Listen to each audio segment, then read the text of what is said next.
Welcome back to the Jake Asman Show on the Sports Map Radio Network. Presented by Rocket Mortgage. Need a mortgage that fits your life? Rocket can. Live from the O'Reilly Auto Parts Studios, here's Jake Asman. Think O'Reilly Auto Parts for all your car care needs. Get guaranteed low prices and excellent customer service from the professional parts people at O'Reilly Auto Parts. O'Reilly Auto Parts, better prices every day. Puck is going to be played by Anthony Cirelli. Into the offensive zone, lets it go to Stamkos. Stamkos holds, high slot, Kaloran, a shot block, rebound, Stamkos, score! It came right to him, and he had an open net. 45 seconds in, it's 1-0 Lightning on the goal for Stamkos.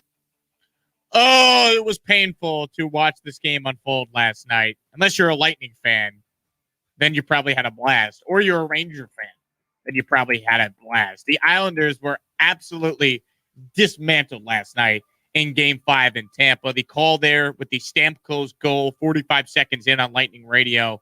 I mean, that set the tone. The Lightning scored early and often. They led 3-0 after the first period. They led 6-0 after the second. They won the game 8-0, and now the Lightning are one win away from returning to the Stanley Cup final to defend their title. And then they just rocked the Islanders last night. It was the largest shutout win in the NHL playoffs since 2001. I mean, the Islanders were dominated. I would argue last night was the worst game in the Barry Trotz era. Like, there's nothing you could say. There's no positives from the game. The only positive from that game is that it did not end the Islanders season. That's the only positive, that they still get Game 6 tomorrow night at home at the Nassau Coliseum. From an Islander standpoint, if they come out and play that bad again, don't even bother showing up in Game 6. And I don't think they'll be that bad again. But, man, this was some bad puck luck early, and then it just all unraveled.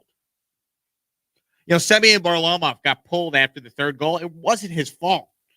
Like, it was just some bad bounces early, turnovers. I mean, man, the Islanders were horrendous. Horrendous. I mean, that was the worst game I've ever seen them play in the Trotz era. This was worse than the 8-2 beatdown they took in Game 1 to Tampa last year in the bubble, because at least, you know, that game, you had the excuse of the Islanders having no time in between the Flyer series and the Lightning series beginning and having to move from Toronto to Edmonton in the bubble. This was just Game 5. You have this emotional win in Game 4 to even up the series, and you don't even show up. That was as bad of a loss as I've ever seen the Islanders have. And once again, the only good news for the Islanders is that it wasn't an elimination game. That they still have the ability now to flush that game down the toilet, burn the tape, and move on to Game 6. Like, if I'm Barry Trotz, I'm not even watching tape from that game. There's no point. Bury it. Move on to Game 6. Win Game 6 at home. Anything happens in the Game 7. That's how you got to look at it. You know, in years past, we've seen teams get blown out in one game, and you move on. The Yankees beat the Red Sox 19-8 in Game 3 of the 2004 American League Championship Series to go up 3-0. You might have heard what happened after that. Bury the tape. Everything that could go wrong went wrong. And find a way to win Game 6. That's the only thing that matters. Because the Lightning are better than you right now. And if the Islanders don't come out and play the game of their lives, they're going home tomorrow night. Simple as that. The Lightning are the more talented team. The Islanders got to play a near flawless game if they're going to win. But get it to a Game 7 so the pressure at least is on Tampa. I mean, you know Tampa Bay hasn't lost 2 straight playoff games in 2 years? They're like 14-0 now following a playoff loss. Now the Islanders got to win 2 straight. It's been done before. Maybe you argue, you know what, getting blown out is just easier to take. If you lost a 3-2 game in nail-biting fashion, maybe the emotional toll of that game affects you so much entering that potential Game 6 tomorrow night. But you got killed, 8-0, got dismantled. Now it's like, all right, flush it down the toilet, move on, forget about it, win Game 6 at home. No, I think there's something to that, because how many times have we said that, you know, just watching our teams play over the years that, you know, especially when I'm watching my Chargers lose in the final seconds of the game, I'd much rather it be a blowout. So that way, you know, you're fine with it. You're comfortable with it. Players don't like getting blown out, but I think that's an easier loss to swallow than hey, this went into double overtime, triple overtime. They got a last second goal. They moved on, or, they got a goal in the waning minutes of regulation. I think you move on quicker. Yeah. Like if you're a team, it's like, well, they knew midway through the second period, it was like 4-0, 5-0. They knew it was like, yeah, we're not coming back in this. We're playing like, tonight. Exactly. You flush it down the toilet, easier to move on from. Now, in this game, Matt Barzal took a terrible misconduct penalty. 5 minutes, got ejected from the game.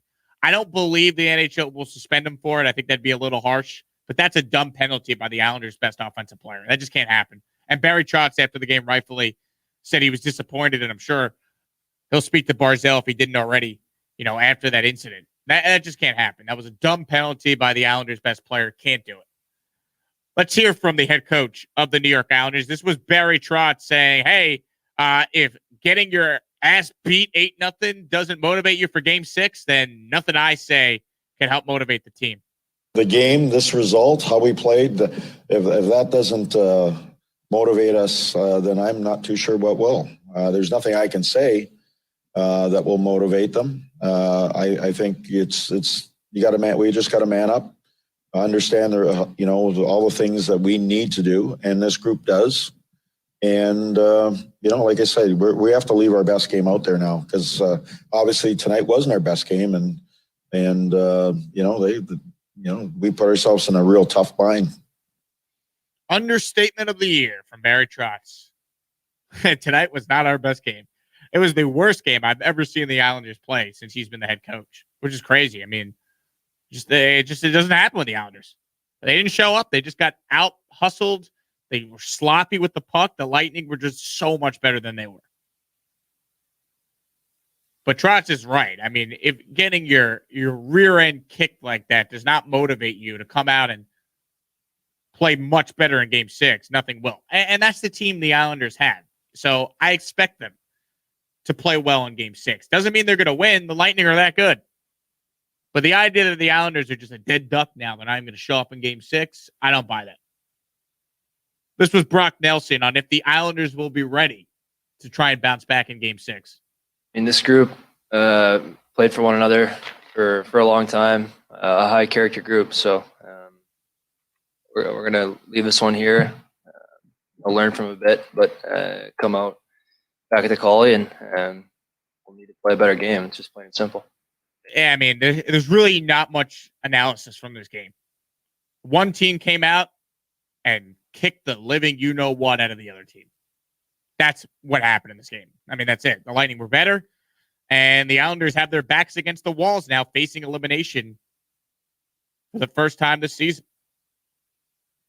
Win and get it to game 7, and all the pressure shifts back to Tampa.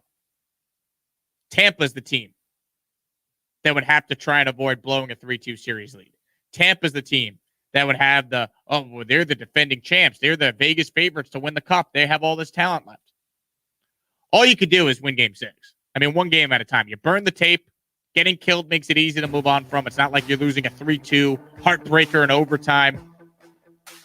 Win game 6 at the Coliseum. Anything happens in game 7. Dan Budick writes in on Facebook. Game 6 at the Collie, baby. They'll be ready. You know what? The Islanders have always been ready to bounce back after tough defeat. So I am with Dan. I think the Islanders will find a way to win tomorrow night and force a game 7. They're not going down without a fight. That's Islanders hockey for the last 3 years. Saturday night. Knockout King Gervonta Tank Davis. Everybody pop out, it's the king. Looks to claim his 3rd division crown.